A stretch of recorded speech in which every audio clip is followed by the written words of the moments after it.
कबीर पढ़ लिया आप लोगों ने? अच्छा मुझे बता दीजिए कबीर कौन से काल के कवि हैं? हमने हिंदी साहित्य के इतिहास में भक्ति काल के, वेरी गुड, बहुत बढ़िया। और भक्ति काल में भी कौन सी शाखा के कवि हैं? ज्ञानाश्रयी, निर्गुण धारा के ज्ञानाश्रयी कवि हैं। कौन? कबीर। कबीर की मुझे भाषा बताओगे कौन सी भाषा? सदुपड़ी। एक ही जना जो बोला भाई, बाकी सबके मुंह में दही जमा हुआ है क्या? कबीर की भाषा सदुपड़ी। उसको पंचमेल भाषा भी कहते हैं क्योंकि उसमें विभिन्न राज्यों की जो स्थानीय भाषाएं थी उन सबके शब्द उसमें है, इसलिए उनको पंचमेल भाषा भी कहते हैं। क्लियर? अच्छा कबीर की जो रचनाएं हैं, कबीर तो पढ़े लिखे थे नहीं, है ना? कबीर तो पढ़े लिखे थे नहीं, तो उनकी जो वो गाते थे, जो दोहे थे, जो उनके संदेश थे, वो हाँ, तो उस रचना का नाम क्या है जिसमें उनके सारे बीजक, क्या नाम है उसका? बीजक। और बीजक कितने भागों में बटी हुई है? 3 भागों में। क्या नाम है? साकी, सबद। साकी में क्या है? कौन सा छंद है साकी में?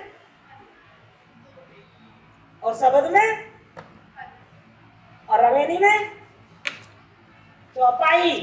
मैंने बताया आपको, समझ में आना चाहिए। हम लोग अभी तक जो पढ़ चुके रहे हैं वो पढ़ चुके हैं कि कबीर की जो जीवात्मा है वो परमात्मा से मिलने के लिए कैसे तड़प रही है, क्योंकि कबीर पहचान चुके हैं कि आत्मा परमात्मा का एक अंश है। पढ़ चुके हैं, कोई दिक्कत? फिर हमने उनके कुछ पद पढ़े थे जो कि हमारे आसपास के माहौल में भजन के रूप में गाए जाते हैं। मैंने आपको बताया भी था, एक भजन तो बहुत ज्यादा है ना? कौन सा?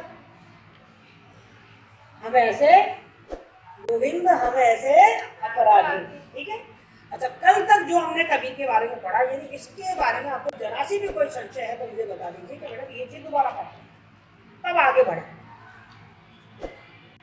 तब आगे बढ़े। पिछला यदि आपको सब समझ में आया तो आगे आप चलते हो ना, क्या करते हो? अपना पहला कदम जब जमा लेते हो तब पिछला कदम उठाते हो ना। और यदि ऐसा ना करें तो हम गिर जाएंगे ना। तो पहले आपको कभी पूरी तरीके से समझ में आ जाए तो हम आगे चले। क्लियर? तो कोई भी प्रश्न पूछा करो, मुझे कोई प्रश्न ही नहीं पूछते, ऐसा लग रहा है जैसे पंडित हो गए। कबीर के बारे में जितना ज्ञान तुमको किसी और को है ही नहीं, तुम पूछ ही नहीं रहे हो मुझसे। हम वैसे अपनी फ्री की तनख्वाह ले लेके यहाँ से चले जाते हैं। अरे एक स्टूडेंट के अंदर जिज्ञासा का भाव होना बहुत जरूरी है, नहीं तो फिर वो स्टूडेंट नहीं है। यदि उसमें जानने की इच्छा नहीं है तो फिर वो विद्यार्थी कहलाने लायक नहीं है।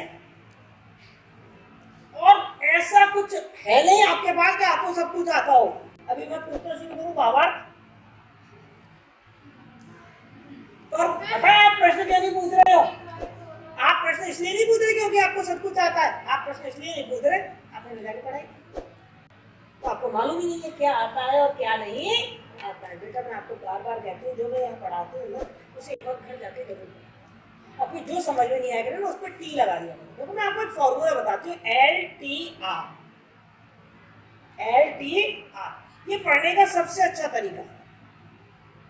LTR क्या है? LTR L माने लर्न, T मीन्स टीचर और R माने रिवीजन। घर जाके चीजों को पढ़ा करो, लर्न किया करो। समझ में नहीं आया तो टीचर से आके पूछा करो और रिवीजन हो जाता है। जब आप पढ़ते हो, मैं आपको एक तरीका बता रही हूँ, एग्जाम में तैयारी आपको कैसे करनी होती है। आपके पास सारे नोट्स होते हैं, नोट्स को पढ़ते जाओ। जो नोट्स आपको लग रहा है कि ये नोट्स तो मुझे बहुत अच्छे, ये वाला चैप्टर तो मुझे बहुत अच्छे से याद हो गया, ये पॉइंट तो मुझे बहुत अच्छे से याद हो गया, उसमें L लगा लो। क्या लगा लो उसमें? L। क्लियर? यानी कि ये तो मुझे लर्न है, बहुत अच्छे से लर्न है, इसका तो रिवीजन भी नहीं करो तो अभी काम चलने वाला है।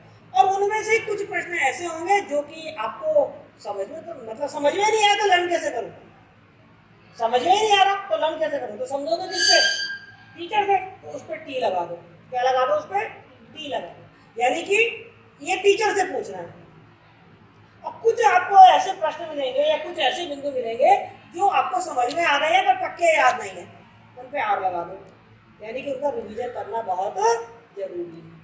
होता क्या है कि हम जब पढ़ने बैठते हैं और नोट्स की कॉपी अपने सामने रखते हैं तो हम सारे को दोबारा पढ़ते हैं। जब दोबारा पढ़ोगे तब भी वही पढ़ोगे तो आपका समय बर्बाद होगा।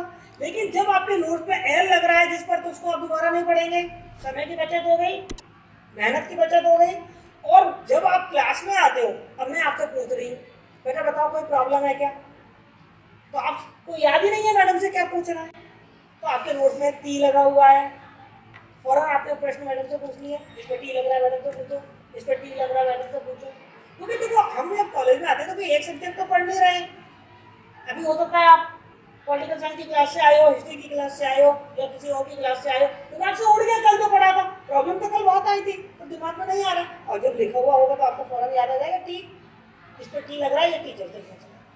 और जब आप उसको पढ़ रहे होगे तो जहां आग लिख रहा होगा तो आप क्या करोगे, इसका रिविजन करना, ये अच्छे से याद नहीं था, तो आप कम समय में ज्यादा रिविजन कर पाओगे। अपने ही कोर्स का कम से कम 5-5, 7-7 बार रिविजन कर पाओगे, और ये पूरा पूरा पढ़ा कर रिविजन नहीं कर पाओगे। और यदि ऐसे चिन्ह बना बना के किया तो फिर रिवीजन कर पाओगे नहीं कर पाओगे, क्योंकि एल को तो पढ़ने की जरूरत नहीं है, वो तो बहुत अच्छे से याद है। टी मैडम से पूछ लीजिए, वो टी पे फिर क्या लग जाएंगे, आर लग जाएंगे, और जब आर का आप रिवीजन कर लोगे बार बार तो क्या हो गया, क्या हो गया, दोबारा से याद हो जाएगा। उस पर भी क्या लग जाएगा, एल, और जिस दिन एग्जाम देने जाओगे सब पे एल लग रहा होगा, यानी कि सब लग रहा है। क्लियर? ऐसे रिवीजन किया करो और ऐसे पढ़ाई किया करो। और आप मेरे से प्रश्न इसलिए नहीं पूछ पा रहे क्योंकि ऐसी बात नहीं है कि आपको सब कुछ आता है, आपको यही नहीं मालूम है मैडम से पूछे क्या। तो उसके दो कारण हैं। पहली बात, आपने घर जाके पढ़ा नहीं, तो आपको यही नहीं मालूम पड़ा कि मुझे क्या समझ आया और क्या समझ नहीं है।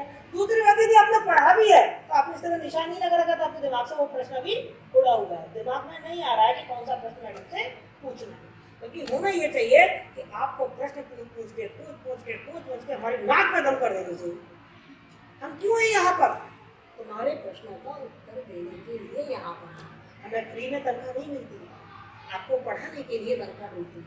और आप भी यहाँ आ रहे हो तो यार फीस दे के आ रहे हो, पढ़ने के लिए आए हो, तो अपनी फीस वसूलो ना हमसे, पूछो ना अपने प्रश्न, पूछते ही नहीं हो। मन में ट्रैफिक चल रहा है, मैं पूछती रहती हूँ, मैं बताती रहती हूँ, मालूम ही नहीं पड़ता तुमने कितना ग्रहण किया। और ध्यान रखिए, जैसे उस दिन क्लास टेस्ट लिया था, ऐसे फिर किसी दिन क्लास टेस्ट ले सकते हैं। समझ गए? आप जितना मुस्कुराती हो ना उतना गुस्सा भी करती हो। यदि नहीं पढ़कर आओगे तो फिर गुस्सा करोगी कि नहीं करोगी, तो इसका ध्यान रखें। चलिए, ये मैंने देख लिया कि कवि के बारे में आपको थोड़ी बहुत मूलभूत जानकारी तो हो गई।